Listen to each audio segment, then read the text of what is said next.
there folks, welcome you all to yet another podcast of mine. Another gaming week has passed us by, people. Yes, it has. Now this particular podcast is going to be a bit of a mishmash of things that have happened throughout E3. Last podcast was me bringing the two Xbox showcase events together, the big one and then the extended one that happened afterwards. And I quite enjoyed talking about all that stuff, and it was quite nice to home in on Xbox and just sort of give a bit of a bravo to them, because they're doing really well at the moment. However, we're going to get a bit of everything in this one. So throughout the whole E3 experience, starting with the Summer Games Fest, which is what kicked it all off. There was really only a couple of things in there that I wanted to talk about, but one of them is massive and the other one, just sprung up behind me there. I've picked out some good images again, hopefully, for you guys. So we've got the Summer Games Fest. We also had the Square Enix showcase, which I didn't do a podcast on. And there's also little bits of news that has been dripping out through the week. So I've got several lists and I'm going to go through them and hopefully I can make some kind of organised mess of this, people. So without further ado, we are going to kick off with the big one, which is probably on the thumbnail. And the Summer Games Fest, which is the thing that Jeff Keighley does, which again is virtual at the moment, but he does it as a stage presentation, and he gives a lot of kudos to him though. He does give a lot of time to smaller games as well as some of the bigger ones that he likes to show off on there, and you get exclusives and that sort of thing. And everyone was kind of keyed up for Elden Ring to be mentioned at this thing. There was just a vibe happening that people thought, I think Elden Ring might get mentioned at this thing. And more as it went on, you kind of felt, I don't know, there was just a feeling that it was going to happen. And not only that, just before Elden Ring pitched up, there was the Evil Dead game as well. We'll talk about that in a minute, but we'll talk about Elden Ring first. So it finally we got to see some in-engine footage, and there was some game footage there was in-game footage as well, I seem to remember, and it does have all the hallmarks of a fantastic. I guess he's going to have thrown everything in there, along with the Dark Souls lot and the Bloodborns and he's going to, and Sekiro even, I guess, to that degree. And funnily enough, but when you see the character, I did get a little bit of a Sekiro vibe from the way the character looked. I'm not saying that he was full on Japanese or anything, but it was just the style of the armor in that particular piece. Anyway, I guess there's a lot of different armors in the game, but I did get a little bit of a Sekiro feel and vibe from that particular look of the armor and stuff. However, it is looking absolutely stunning, and throughout the trailer, which I'll have been showing behind me, there's an awful lot of if you didn't rebrand it to Elden Ring, you could probably have got a way of saying Dark Souls 4 or something, it does have all the vibes of a Dark Souls game that you would want to see, but at the same time, it does look like it's got its own look and feel as well that's been sort of splashed into it. So I think I don't think we were ever going to see anything from the From Software lot and this particular man that does these games that was going to be monumentally different, so far as I think we know what we're going to get in the world of the action and what we're going to get in the form of the mechanics to some degree. And it does very much look like they're going with the Dark Souls kind of mechanics and not the Sekiro kind of mechanics from the little bit of gameplay footage that we saw. It also has been said that there is horseback fighting on it as well. And it's also been said that it's an open world, a much more open world than we've seen. I mean, with the Dark Souls games, you have some freedom within areas. Well, I suppose Sekiro had a lot of freedom in some areas, but it wasn't open world as such. Dark Souls tend to have very linear paths to take. Some of the areas, will open up and give you a few directions to go in, but they are linear in themselves as to a path you can follow. It does look like this is far more open world, so you get a lot. I mean, they did say it was by far the most ambitious game they've tried, and they've obviously wanted to tap in and try out that open world RPG element and use it and twist it in their own way. My only concern with the open world part is that a lot of the genius that came with Dark Souls 1 and Dark Souls, I mean, 3 certainly, but certainly 1 very much so, and 3 to some degree. 2 probably not so much. You could just kind of teleport everywhere anyway. But it was the level design and how clever it was that you'd feel like you'd gone miles in that game, and you suddenly unlock a door that was locked from another side about 3 hours ago, and find you're only 5 feet from where you started. Like, the level design was absolutely genius in that, certainly in the first game, and from what I remember in 3, it's quite clever in 3 as well. And all of this sort of unlocking shortcuts after you've spent 2 hours getting there is absolutely fantastic. And I'm just wondering how that gets thrown into the mix with an open world game. You know, is there an element of that in there? Or is it literally open world and therefore there is no cleverness as to how you can get in you know what I'm saying? Like, there's no, how do you make that clever? How do you make it clever so far as level design goes when it's just open? I mean, I guess, and I mean, even in an open world, you can have a locked gate and you have to fight your way around an area. You can't just, you can stick a mountain in the way and that sort of stuff. But the more mountains you stick in the way, obviously, the more linear you then start making it. But there is, I just feel like that genius of level design can't fit into an open world arena. I mean, I could be wrong, and let me know in the comments below if you disagree, but I feel like that element of it won't be there. And that doesn't mean that it's by any means going to be a worse game for it. It's just that's something I loved about the Dark Souls games, and even Bloodborne to a massive degree. I don't think I said, but that I love that in those games where you kind of open up a door and go, where the hell is this taking me? And then you go, oh, wait a minute, this is the fucking beginning or something, So I am curious as to how that world is gonna look and feel and play. The battles in it look immense. The monsters look just as freaky as they do in all the other Blood Soul Soulsborne games, I think that people tend to refer to them as. I mean, all of that sort of stuff just looks bob on, as you would expect from the man and his team. And I just, I'm absolutely stoked for that game. I really am. I mean, I did finally finish Dark Souls 1 when Aaron Brew was staying. And, I did all the boss fights I think I did all of them myself. Oh, no, he did one.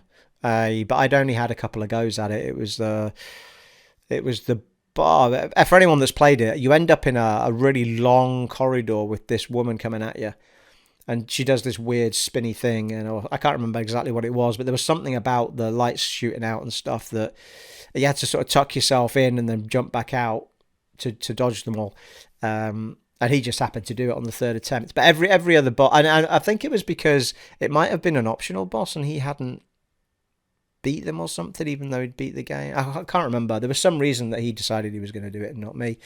But I did all the boss fights myself, but Aaron did a couple of the runbacks when I got frustrated.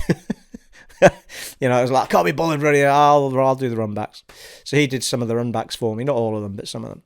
So yeah, I did finally get through the first one, so I was really chuffed with that.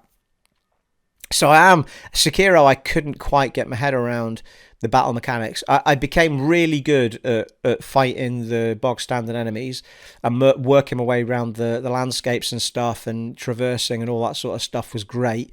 But I could not wrap my head around the mechanics of that game, like the blocking and the attacking. I couldn't wrap my head around it. And I suppose if it's the same problem though, I almost wish there was I think the game gave you a place where you could practice stuff, but not at the degree you would need to learn how to fight a boss or whatever. And of course, it's the same problem every time you get defeated. You've got to make your way back there to just try fighting them again. So there's no repetition to help you learn, like, without going through the pain of a run back all the time. So, even the semi-boss, I mean, I found the semi-bosses, sort of sub-bosses, if you like, difficult enough. And then when you actually get a proper boss, I was just couldn't do it, people. I couldn't do it. So I couldn't wrap my head around the mechanics. It was all to do with stamina and not backing off and building up your stamina, wasn't it? But I got that concept in Jedi Fallen Order. I mean, I realise it's not as tough a game, but I just couldn't wrap my head around it in Sekiro. So I'm glad that the mechanics look like they're coming from the Soulsborne universes rather than Sekiro for that mechanic. It certainly seems that way anyway from what we've seen. Looks spectacular though. Interestingly, we seem to get a few of the voices sound very familiar. I feel like they've used the same voice actors and actresses, and certainly the woman on it sounds very much like the doll kind of character you get in Bloodborne, and the woman that levels you up in all the other games sounds very, very similar to the one that we've seen before. So, and that's not a bad thing either. I mean, I quite like that. I quite like there's a vibe like that makes you feel like you're in one of his worlds like that. But I am really excited about the fact that it is a different lore, and not that I understood a lot of what was going on. Anyway, and going by the story trailer, I have no idea what's going on in the Elden Ring either, but it's just, you do feel like it is, even though you feel like you're in one of his worlds, it does feel like a different world, which is quite nice. So yeah, I'm super stoked. And we got a release date, people. We got a release date of the 31st of January 2022. I think I've written down there. So, we're looking at, we're in June now, so 6 months away, isn't it?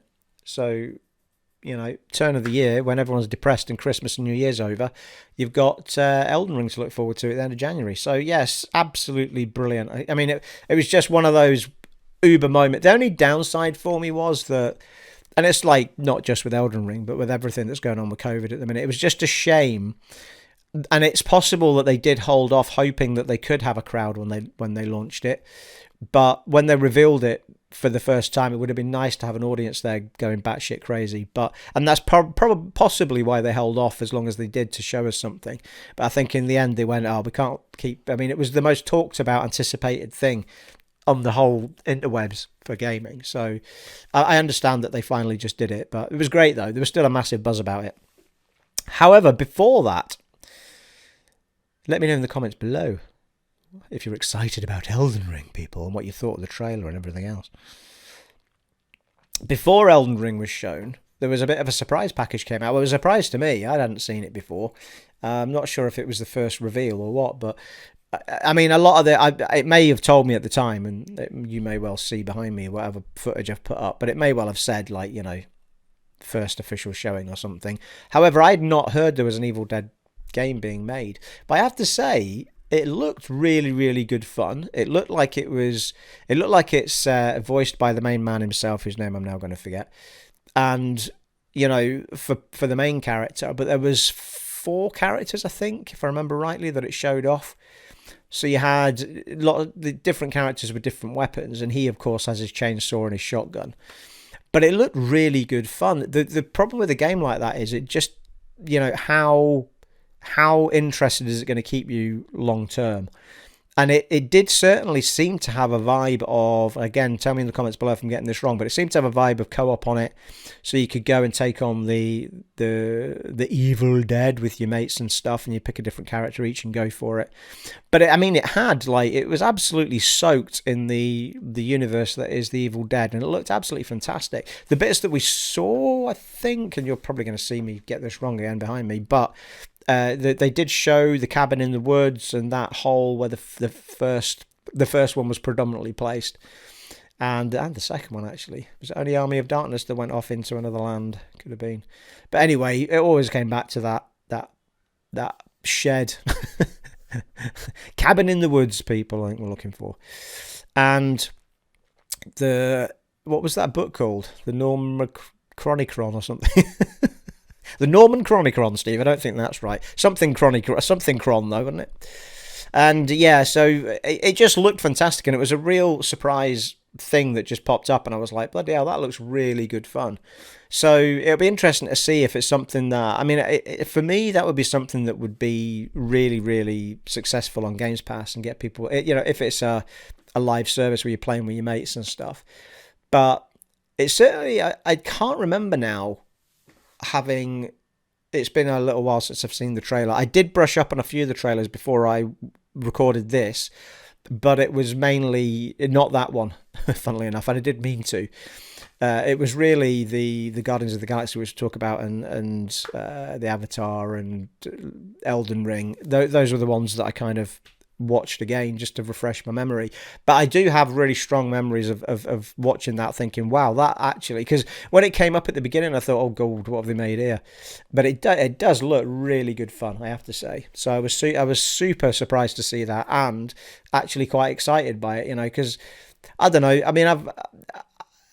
This was after that, but I've been playing a lot of Dead Island as well, and over the last week or so, and that getting back into that makes me think even more that I think that if it's that kind of vibe and running around and maybe you can level things up, and I don't know. We'll have to wait and see what's actually in that game.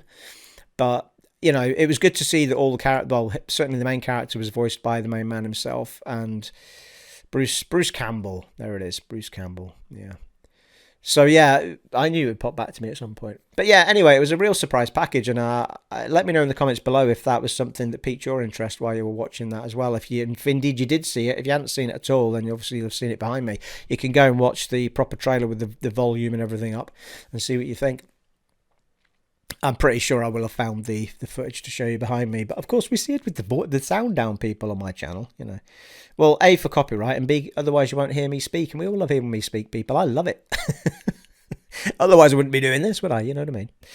Right, I think, well, okay, tell you what, I had the whole, I wrote down loads of stuff on the Games Fest as it was going on, but there really wasn't anything major other than those two things. There was...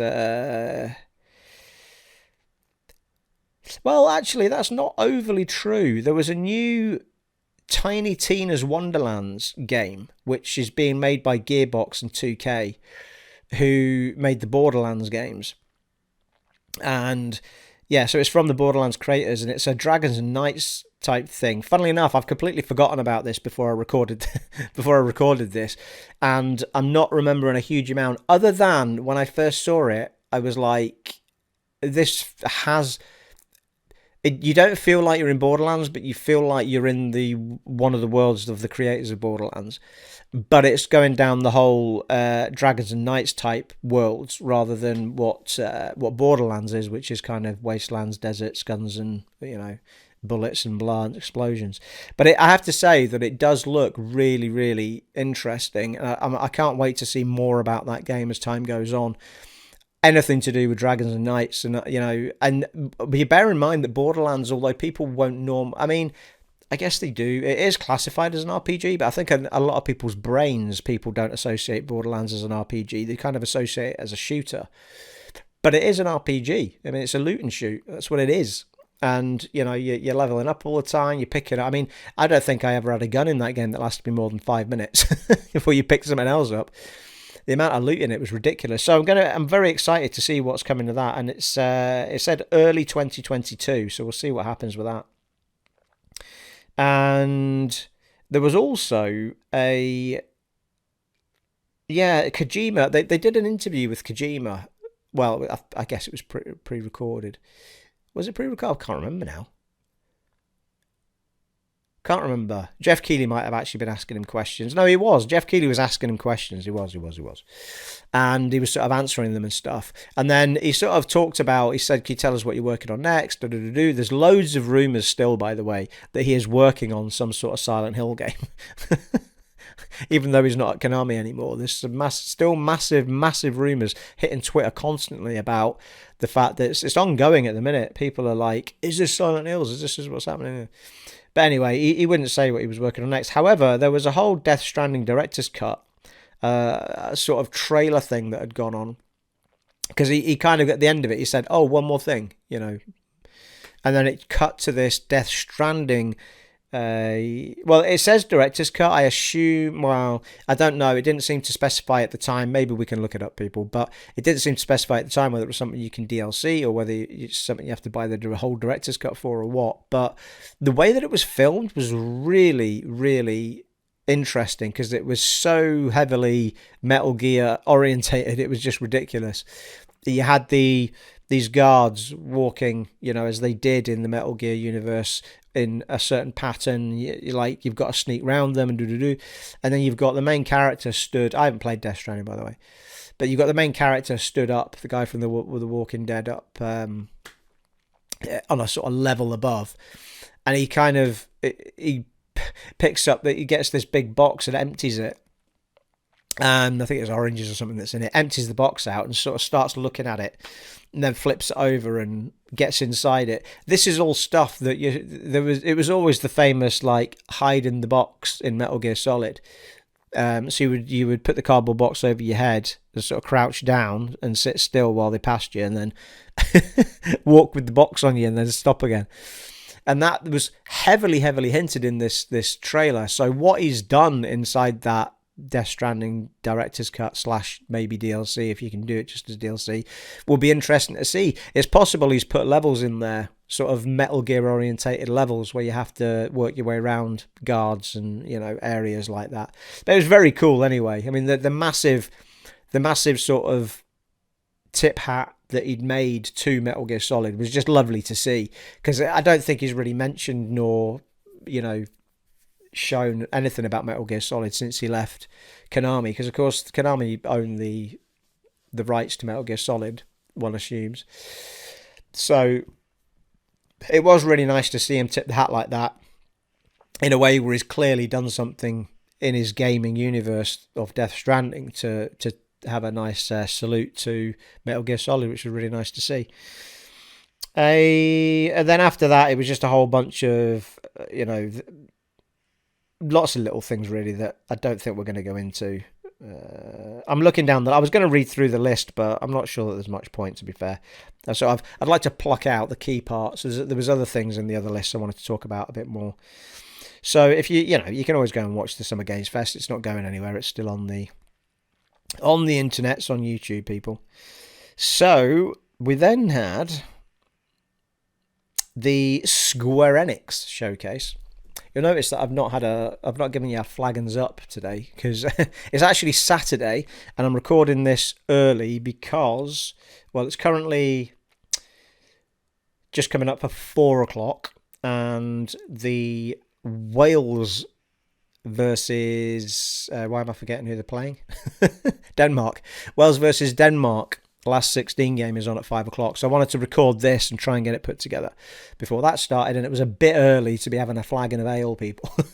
Well, I could have done, but there's 2 games of footy on tonight. The Italy game is then on later on, so I am having a 7-ups to you all. See what I did there? I'm having a 7-up instead. I'm going to have a beer. It won't be long. In fact, I'll probably have a bit while I'm editing all this together. Yes. 7-ups to you all is not quite as it's not quite as glam, is it? But anyway, it's nice though. So yes, the Square Enix. Square Enix. This got a bit of a hammering, the Square Enix presentation, and firstly it was very short, or it certainly felt short, and it didn't have a huge amount in it. I think the reason it got slammed so hard was because there was no updates on any of the Final Fantasy stuff that people wanted to see. And I get it. And then there was a little bit where Aaron Brew was we always text each other when these things are going on, my son and I. And he was texting me going, oh, here we go. And they were going Final Fantasy 1 to 6 pixel remasters. Ooh, and he was getting so stoked about it. And then they said on mobiles. And it was like, so it just shot it down completely for anyone that's actually a serious gamer of any type that would have wanted that on. Well, the Switch would have been a perfect place to put them, but even on all the other platforms, like, why is it only mobile? What's the problem? You know what I mean? I mean, they'll make plenty of money out of it, and people will play them on a mobile. But if you're going to do something like that, just do the pixel remasters on all platforms. Like, there's no, if a mobile can run it, the other platforms will run it. Maybe they will, but they didn't mention that they will in the show. I think that would have appeased a lot of people. And anyway, there was a whole bunch of Legend of Mana out on the 24th of June, so that's out now. Marvel's Avengers update, content, roadmap, all that sort of stuff was happening. It's good to see them still investing in that. It's obviously a big thing for them. And there was a thing called Babylon's Falls. There was a Life is Strange remaster collection. A new Life is Strange universe game called True Colors, which is out September 10th. I think I've made a note there. And Stranger of Paradise, whatever that is, which I can't remember. However, the big thing, and it started off with it, and they showed us a lot, was the new Guardians of the Galaxy game, which is coming 26th of October.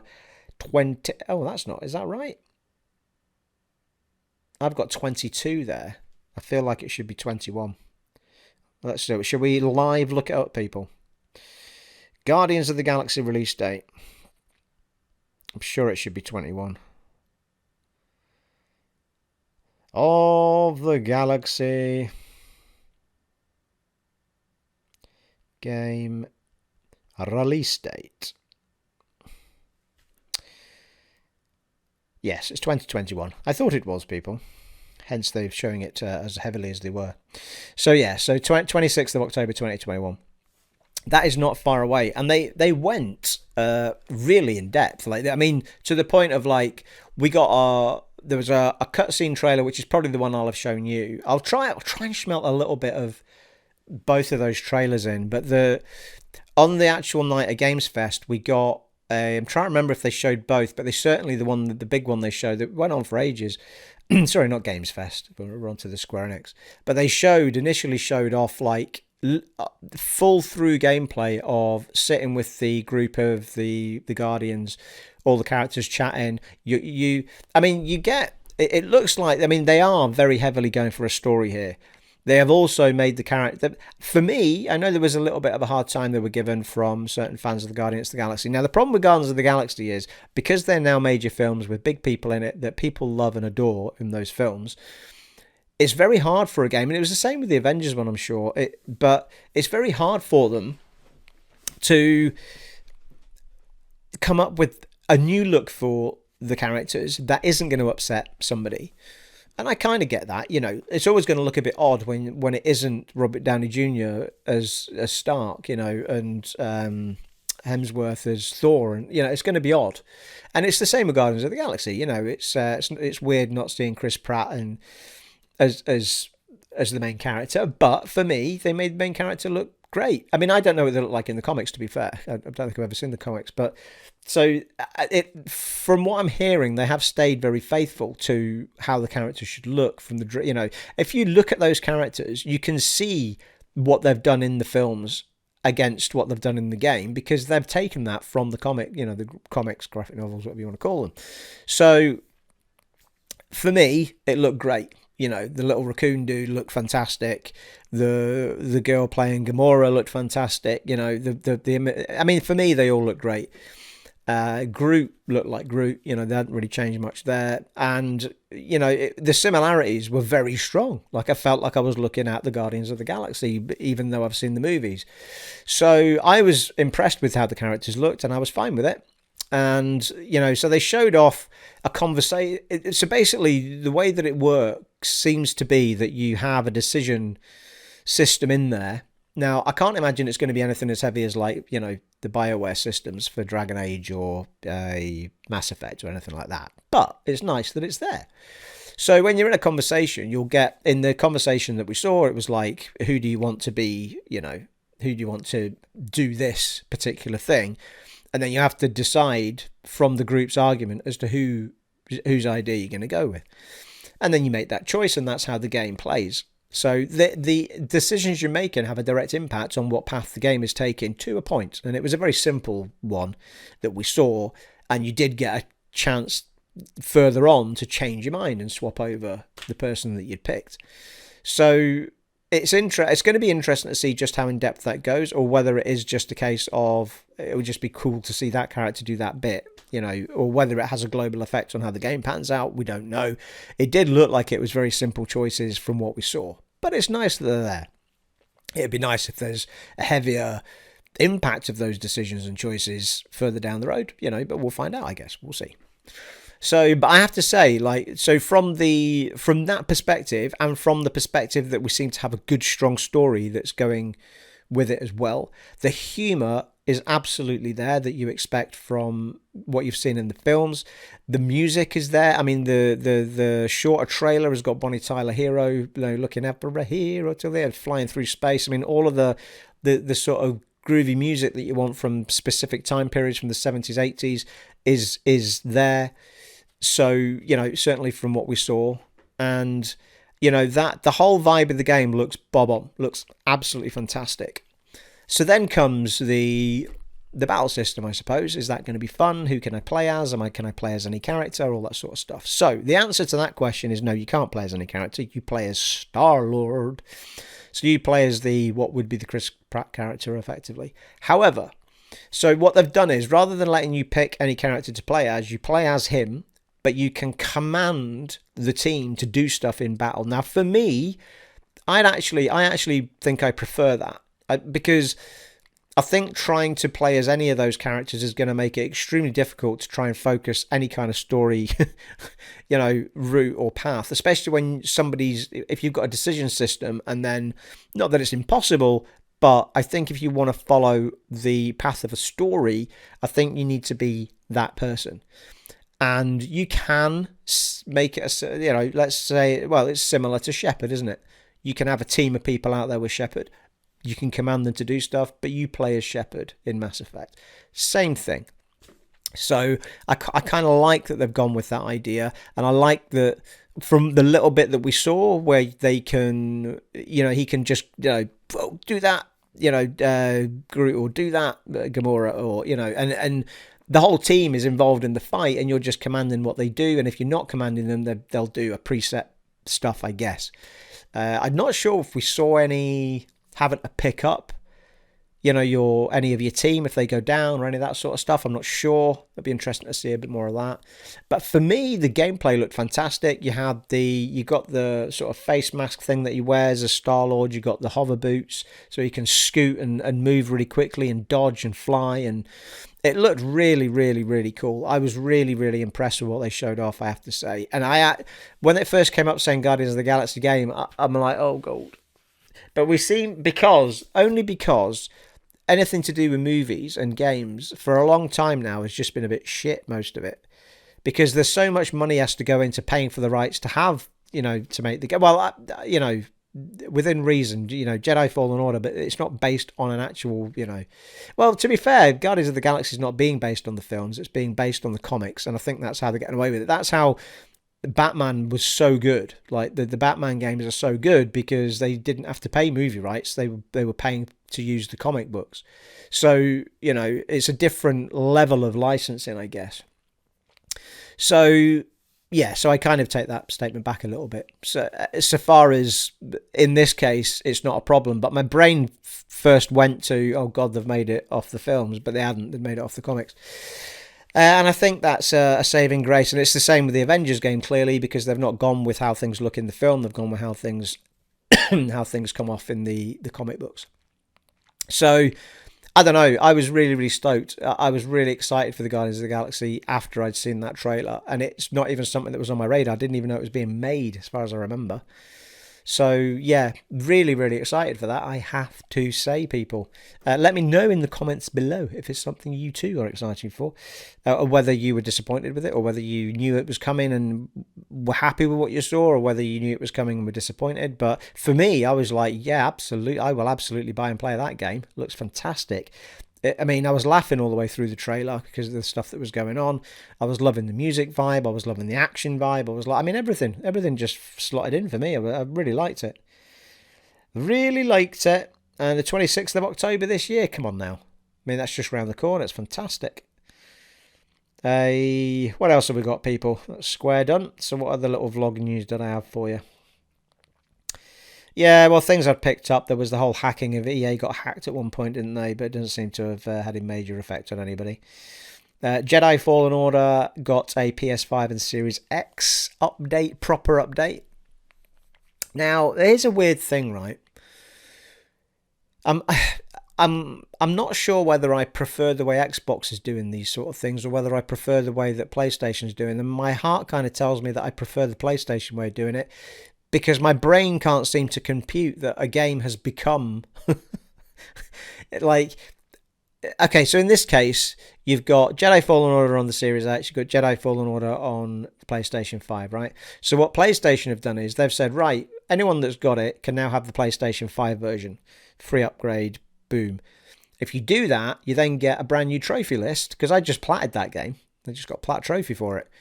So if you upgrade to the PS5 version, you get a whole new trophy list for the PS5 version of the game, and you're playing the PS5 version of the game. if you do that on Xbox, you don't get new achievements or anything. It just upgrades the game and makes it better and puts something in the menu that lets you switch between 30 FPS, 1440p, 60 FPS. 30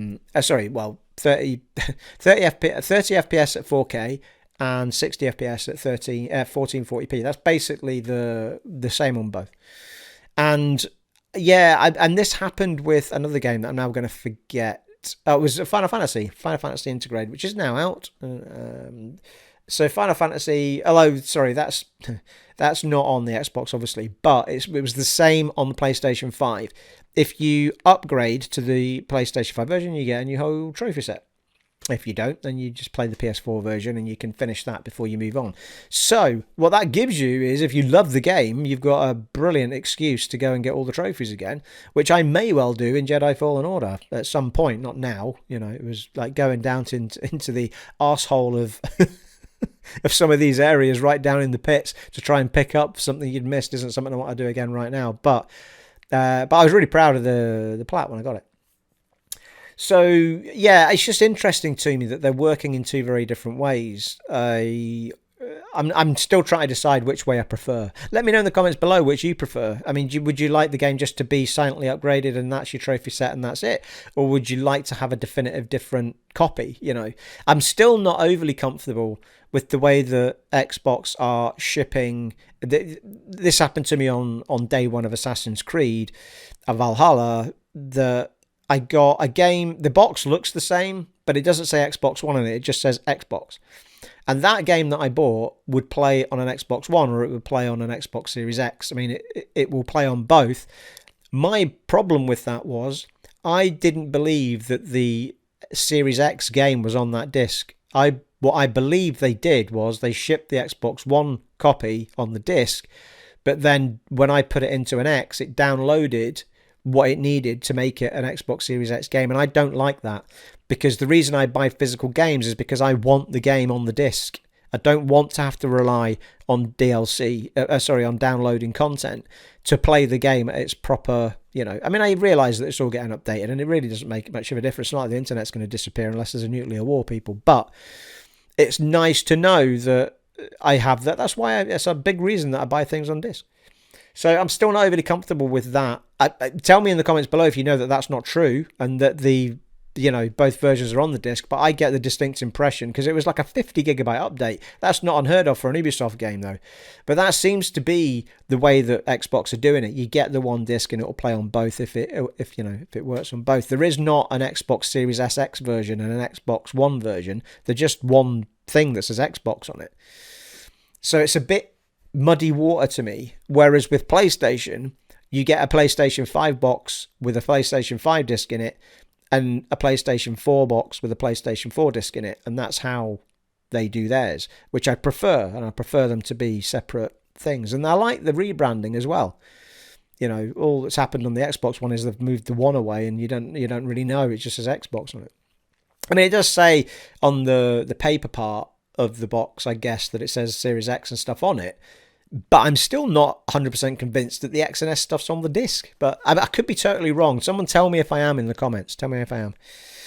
Anyway, where did we get to? People went off on a tangent. So yeah, actually, so it was really nice actually seeing it upgraded. I did give it a go on I haven't tried it on the PlayStation again yet, but I did try it on the Xbox Series X, only because I'd done installed it on the PlayStation after getting the plat. I still had it installed on the Xbox Series X, and so I let it update and I went and tried it out. It's absolutely gorgeous. You know, you do see that difference with the 1440p and the 60 FPS together. You know, it is a lot richer. It is really smooth. It's really, really nice. Very, very nice. Very smooth indeed, people. That 60 FPS is just heaven. It's just heaven. Absolutely love it. Final Fantasy VII Remake Integrate out now. Yes, we talked about that. Ratchet and Clank, A Rift Apart is... the last time I looked, it had an 89 out of 100. I mean, you know, it's just awesome, isn't it? I feel like, for me, though, it seemed to get, like, downed a tiniest bit, because it was like it's just like another Ratchet and Clank game. It's like, well, hang on a minute, like, you can't not give it points just because it's like another Ratchet and Clank game. What did you want it to be? Do you know what I mean? I mean, they're clearly doing brand new stuff in it. The whole instantaneous portal jumping is only possible because of the hardware, and it's the whole reason it's a PS5 only game and not on the PS4. So I don't know why it didn't quite creep into the 90s. It might have changed. That's the last time I checked. It was a number of weeks back, but it was 89 out of 100 out of the big guns. Yes, should we finish on? Oh, I'll tell you what. I'll finish on Dead Space. Before that, we have the Ubisoft Avatar game, Frontiers of Pandora. Now, tell me, can anyone tell me, anyone anywhere that has been asking for an Avatar sequel in the movie world? Because I've gone on about this before, but I don't know anyone in my life that has ever asked for a follow-up to Avatar. But they seem to have made another 5 films or something, another 4 films or something. The only reason that film was a massive hit was because of the 3D stuff at the time. It was the first film that did 3D to the point where it was like, holy shit, that's incredible. But the story wasn't, the story's not a story we've not seen before. We've seen that story in other worlds 100 times. And I don't understand why they're making 3-4 more films. Like, it doesn't make any sense to me. However, it does make sense to me that a game would be made about it because it is a beautiful world. It's got interesting, creatures and stuff that live on the planet, and populace and people. And I can get why the game looks amazing. It's from Ubisoft, and they've already got engines that do lush worlds. We see them in Far Cry and other such games, and I believe strongly that it could be a big hit. It's hard to tell from the trailer as to whether or not this is a first person or third person game. It could be a mixture of both when it comes down to, because you're able to fly the flying creatures in it that are in the film. You're able to fly those. Could be that you jump from first person to third person when you're flying and back again. Because there are a few. It doesn't really show you the gameplay in that trailer, but it does show a couple of times it goes into first person view and you see something reach out or just looking at something. So I feel like it might be first person when you're walking and third person when you're flying, but I don't know. But anyway, it looks interesting. I'm not sure it'll be my thing. I'm not overly excited about that world as such. A lot of people will be, I'm sure. It's not really something that is, getting me overly excited. But I believe that there's absolutely room for an Avatar game, without any shadow of a doubt. It's nice to see a company like Ubisoft get it as well, because that is based on a film, obviously, and not comic books. So let's finish up with Dead Space. There is a lot of there were some specific. I think it was Jeffy Grubb again, and then it was confirmed by I can't remember now. Game Informer or GameSpot, somebody. But there is a revival project happening the way that it was worded is that there is a revival project in play from EA on a sort of dead IP, effectively. Did I keep the shot I had of this? There it is. Rumour that EA Motive is working on a revival project that appears to be Dead Space. Reveal at EA Play on the 20th. So we reckon we're going to find out if it is actually Dead Space on the 22nd of July of this year, when there's an EA Play event on the 22nd of July, and we think we're going to hear about it then. I mean, there was also a hint in one of the messages that said, I know which one it is, and I'll be dead before I tell you, or something. We used the word dead specifically. So it does look like that there is some sort of what they're calling revival project on the Dead Space franchise. Now, this could come in one of 2 ways, or it could come in 2 ways at the same time. Now, the first way it can come to us is a brand new Dead Space game, Dead Space 4. And, the word revival project doesn't necessarily mean it's a reboot. It could be that we are going to get a Dead Space 4. And I believe absolutely that franchise should come back. Anyone who knows me knows that I adore 1 and 2. I was disappointed in 3, but I still found some joy in it. But it lost a lot of what the game was about. But Dead Space 1 and 2 are the first 2 plats I ever got for I loved them so much I couldn't put it down until I'd creamed every part of it. And it's the only game, this is the only 2 games that I've also got the achievements for on the Xbox. So I've got all of the Gs on the Xbox for those two games, and I've got the Plats as well on the. So basically, I ran through both of them all the way, juiced them all, and I didn't do that with 3 because I just there was umpteen reasons, but I didn't have the love for 3 that was required to go and get the Plat for it. So the first way it can come to us is via a trilogy remaster, and I would adore that. I'd love the opportunity to, well, certainly for 1 and 2, and I'd play 3 again just for the story, but I wouldn't platinum it. But I would certainly go and platinum a new set of trophies and be able to play that game at 1080p or even 4K if they can come up with a 4K version. But for me, if they can give me a 1440p 60 frames per second, I'll be having that all day long. But a game that old, there's a high likelihood, and linear, there's a high likelihood we could get 4K and 60 FPS on a game like that. And I would jump at that. I kind of bounced back on myself. I said the first way it can come to us is Dead Space 4, and then I went the first way it can come to us in a trilogy. You know what I meant. So the first way it can come to us is Dead Space 4. The second way it can come to us is as a trilogy. Or they could announce that they are on with making Dead Space 4, and hey, to get you excited, boom, here's the trilogy remaster, and get that on all platforms.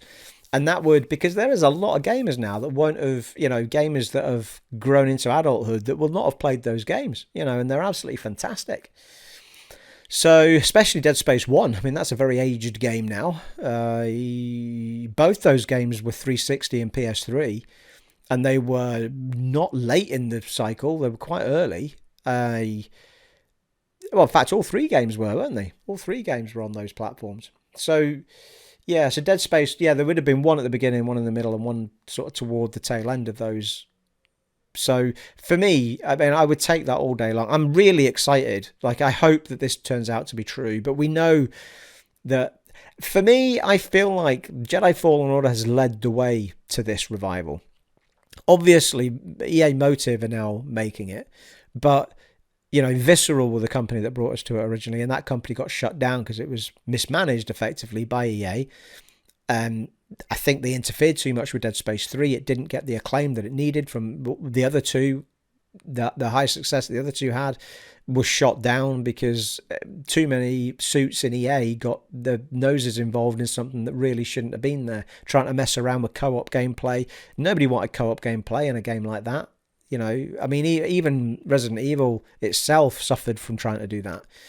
So, just as a comparison. But I feel like they've learnt lessons now, EA, and we can see it from Titanfall 2 specifically, which is a single-person campaign game, and we can see it from the same studio that then went on to bring us Jedi Fallen Order, and the success that Jedi Fallen Order has had as a single-player campaign is absolutely stamped, massive stamp on, you know what, EA, a single-player fantastic game can make you a lot of money.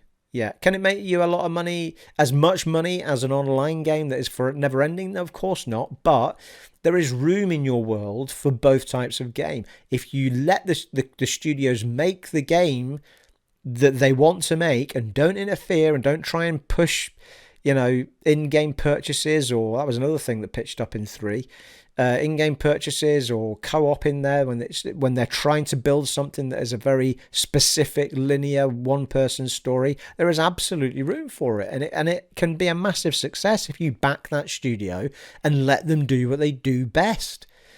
And for me, Jedi Fallen Order has shown them that. So we can say bravo once again to Jedi Fallen Order, which wasn't a perfect game when it came out. It was a bit buggy, we know that. Still has a little bug here and there, but it is a glorious game. And if you can play those games, that game particularly on the new gen is just outstanding. I mean, for me, I only ever played that game on the PS4 Pro anyway. So I had the powerful machine to play it, and it was fine. I didn't have any problems. But on base consoles, really struggled with that game. But it's a terrific game. It's absolutely fantastic. The second one is obviously being made, and we will get that, a number of years in the future. That's something to look forward to. But I am super stoked that Dead Space looks like it might be getting revived, people. I absolutely am. How long have we been talking for, people? Ooh, what? It's about 40, 50 minutes, isn't it? So there you are. That's the bits and pieces that sort of grabbed my attention from the number of weeks that E3's been going on. I'm sure I've missed plenty, but those are I like to pluck the things out that got me excited. Let me know in the comments below if any of these things have got you super excited about what's coming in the future. And some of this stuff is so close, people. Elden Ring is 6 months away. Guardians of the Galaxy is a matter of 3-4 months away. I mean, it's awesome. It's an awesome time to be a gamer. I realise a lot of people still haven't got a new gen console yet. It feels to me like I've had them for years now at this point.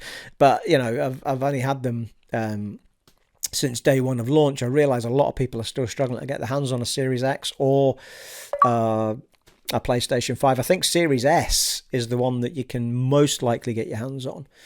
But yeah, I mean, I cannot shout about these consoles enough. They're ugly as feck, but aside from that, I just forget about the look of them now. And I'm sure they'll build slim or nicer versions of them in the future. But for me, it's all about how they play. And they play beautifully, absolutely beautifully. So yeah, I mean, for those of you who haven't got one yet, you've got a lot to be excited for. And you've not missed a huge amount on them anyway that's only on them. It'd be nice though when you can get your hands on them and you can play these games at the sort of levels that I'm playing them at now and that other people are playing them at now. So it's super exciting. Let me know in the comments below what you're excited for. Let me know if you were disappointed with any of it. And yes, just feedback to me, people. You know how I like to chat with you all. It has been, yes it has, an honour and a privilege serving for you once again in this podcast of mine. And I'll see you in the next one, folks. Take it easy. Bye.